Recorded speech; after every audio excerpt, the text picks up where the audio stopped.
Hi, and welcome back to another video. This is going to be well, not a review, but this is going to be, I guess we'll call it a review, you guys. This is going to be a review on my Keurig Essentials. I already did a video like this prior. If you go back on my playlist, you can see the first review I did of this. But I actually had a viewer comment on on that actual video, and he was asking me. They were asking me when brewing, because you have three different levels to brew, right? Your 10, your 6, 8, and 10.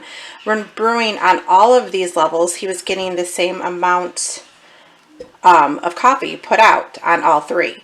Now, to be honest, I've had this for a long time, and every time I brew a cup of coffee, I always do the 10. I know that sounds funny, but I always do the 10.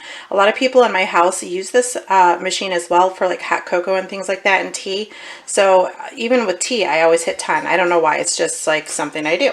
So for today's video, I am going to brew a 3. I'm going to use 3. I need a large glass of iced coffee, even though it's kind of late.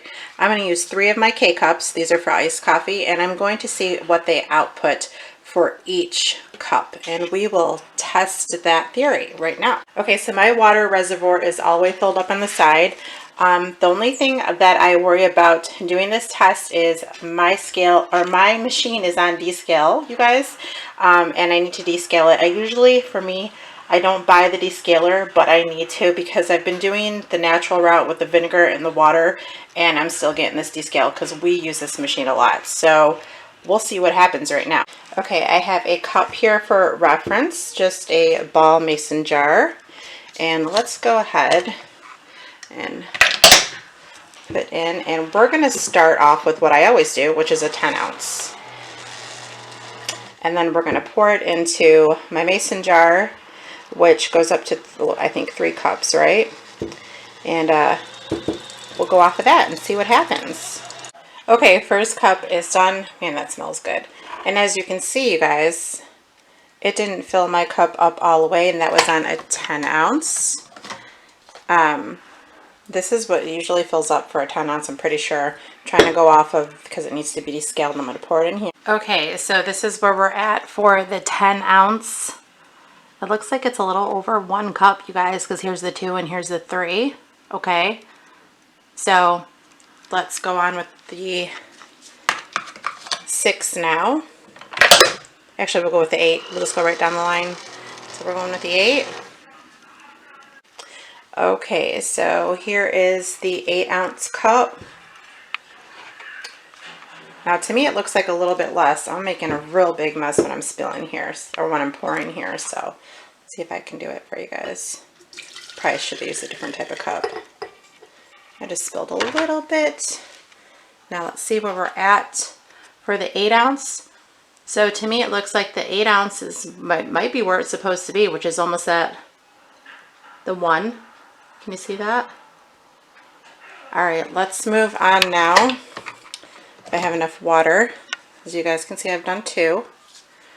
Let's move on to the 3rd, and we're going to do 6 now. Man, that coffee smells good. Okay, you guys, I don't know why I didn't, it's, so 8 ounce, 1 cup, right? So that's accurate for the 8 ounce, you guys. Okay, guys, I had enough water. I did it, whoop, we're steaming up there because the coffee. I did the 6 ounce. So I did 3 cups, 10, 8, and 6 for you guys. Okay. Now, we're reading at, I would think that's 6. It's below the 1 cup. It's below 8 ounces. So see where we're reading at right there? I don't know if you guys can see that or not. Okay, so here is my 6 ounce cup in here. As you guys did see, I did 3. Here is my 8 ounce. I put it in this cup. And here is my 10 ounce here in this to-go cup. I'm going to pour it all into the mason jar now. Okay, so if we did all 3 cups, 10, 8, and 6, we should have 24, right? If my math is right.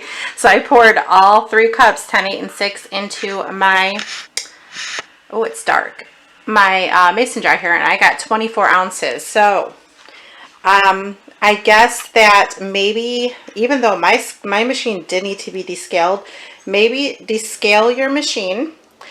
Make sure there's enough water in the reservoir. If you have a brand new Keurig, I would try to run it through a couple cycles. Maybe that's the problem. If things are getting too clogged up in here, like mine needs to be cleaned really bad, you guys. You did see that it said descale. But sometimes, you know, even if you descale it, you can still have, I take a toothbrush, what I do when I descale it, and I take a toothbrush and I scrub all in here and I scrub underneath. Be very careful because it's sharp. You guys know that though if you have a Keurig. But that's how I clean my machine. Maybe there's just a lot of buildup and you're not getting like the proper ounces from, you know, when you're brewing your cup of coffee, you should have 10, 8, and 6. And I did show that here, and I hope that helped. Thank you for stopping by. Thank you for your question. I appreciate it. And I hope this video helped anyone else that had the same issue with their Keurig. And let me know what type of machine you guys got, and if you're enjoying it, if you have this type of machine, if you're having any problems. And I will see you in my next video. Take care. Bye.